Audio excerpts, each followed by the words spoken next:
This is the newly commissioned head office for one of Britain's leading construction companies, the Laing O'Rourke Group. It's a suitably handsome building for a company that is itself responsible for many impressive buildings for its clients.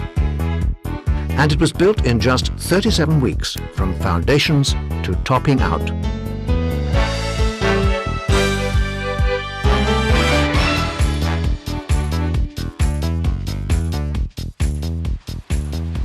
Much of this speed of construction was due to the use of a flooring system that offers a great many benefits to architects and builders in terms of larger spans, reduced crane time and faster construction, together with proven quality in design and production methods.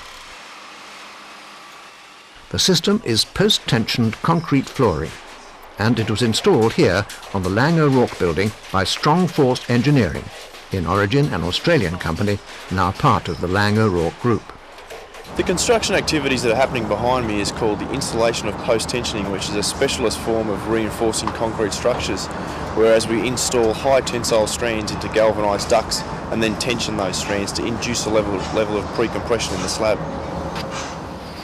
Post-tensioning is a known and proven system in many countries. Here in the UK, it's best known perhaps in bridge structures. Its use in commercial and residential developments is relatively new, but increasing. So, whilst they're installing it, we can take a look at the techniques involved. The procedures are well established and simple in essence. Every operative is trained in their application and in accordance with health and safety directives. We'll pick it up just as they're landing a new coil of steel strand. It arrives in a purpose-designed pack and stands in an area cleared of obstruction and checked beforehand to ensure it'll bear the floor loading of some 3 tons. This high-strength strand will be fed into a network of ducting laid out to engineers' drawings. Working progressively from the live end, the ducts are laid out and fixed in place at the anchorages. On this project, the anchorages are within precast concrete beams.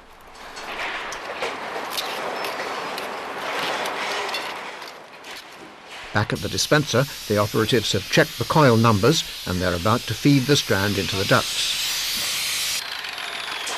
Shop drawings have been checked to ensure the correct number of strands are inserted in each duct. This strand pushing procedure employs 2 trained operatives, one to operate the cable pusher and the other at the far end to accommodate the jacking length. As in all site operations, safety exercises everyone's mind. If it doesn't, it should. Strongforce have a well-defined policy on the whole issue of safety, and they ensure that their operatives are fully trained in these procedures. Prior to commencing work on a post-tension site, all of our site operatives are given a thorough safety induction on the operating procedures involved with post-tensioning, so they fully familiarise themselves with some of the potential hazards that are on a building site. There's a different procedure for installing the shorter wire strands that run from the building perimeter. They're fed to the ducting by hand in pre-cut lengths. They'll be formed into dead ends. This is achieved by use of an hydraulic pump and jack. Before the dead ends are formed, a spacer plate has been installed to allow ingress of the concrete, together with an anti-burst spiral. Good practice is essential throughout this entire procedure of installing strands and ducts. A specified exclusion area is kept free of oils and other foreign materials. The dead ends are chaired up to the correct height and stapled to the deck. Bar chairs are fitted under the full length of each tendon to create the required profile. They too will be fixed to the deck, but not before they've been aligned. A Strongforce supervisor will check all the strands and tendons for alignment before issuing a pre-pour inspection certificate. Chairs are spaced typically at centres of 1 metre. They're stapled to the formwork, or, when necessary, they will be tie-wired to reinforcement bars. They now fit grout tubes to all anchors and dead ends. It's important to ensure they're long enough to stop water and debris getting in during the concrete pour, usually around 500 mil above finished concrete level. The tubes are fixed with denso and tape. On longer tendons, vents can be installed by means of vent saddles. This marks the completion of duct installation. Next, the concrete pour. The pour is monitored to ensure that grout vents don't become blocked or damaged.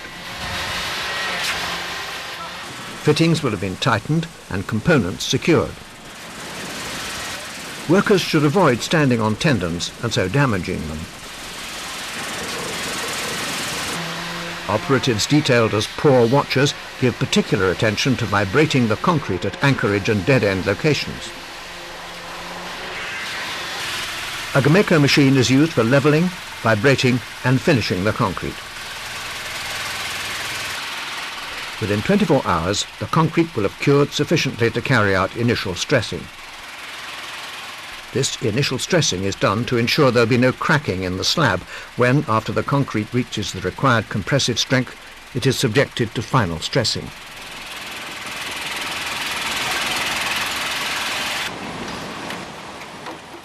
This is a time for maximum safety awareness. The 30-ton jack and its gauge have been checked and calibrated. Hoses have been examined. The work area is isolated so that only personnel directly involved are admitted. And they've been trained thoroughly in safe working practice. Anchor blocks and wedges are installed. For these 5-strand tendons, a curved cast iron block is used. 3-piece wedges are fitted around each strand and will then be pushed home all the way to the casting. A light coating of grease will have been applied to the block prior to installing the wedge. This initial operation stretches each strand to approximately 25% of the final force required. The blue paint on the strand ends establishes datum for final elongation. At a time typically 48 to 72 hours later, the concrete has reached compressive strength and is ready for final stressing. The jack, hoses and ancillary equipment will again have been checked thoroughly. They've now been stressed to the required design loading. 107, 110. The elongation of each is measured and approval obtained to cut and seal.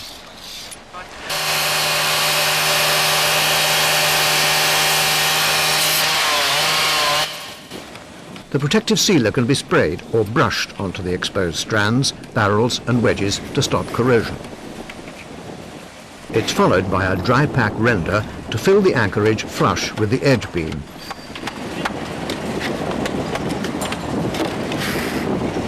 Time now to grout the tendons.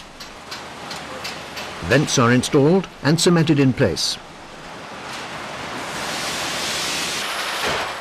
Batching is done on site. The mix is comprised of Portland cement to B12 grade 42.5N and an additive for viscosity. The mixer is connected by hose to a near-end grout vent. Pumping is maintained at a steady pressure.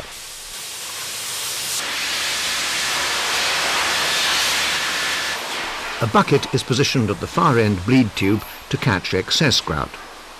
When this tendon is filled, the tube is closed off and the procedure is repeated on the others. Grout quality is obviously important. Testing is in accordance with procedures spelled out in the method statement. Samples are analysed for characteristics including temperature and fluidity at both the mixer and the outlets. Bleed and volume tests, this is one being conducted now, will be measured over a period of 24 hours to check if water has been reabsorbed. Other tests span up to 7 days. These cube samples will be sent away to labs for analysis of the grout's compressive strength. Everything being used in these tests, the kits themselves and the polystyrene cubes, are stored carefully to prevent damage and contamination.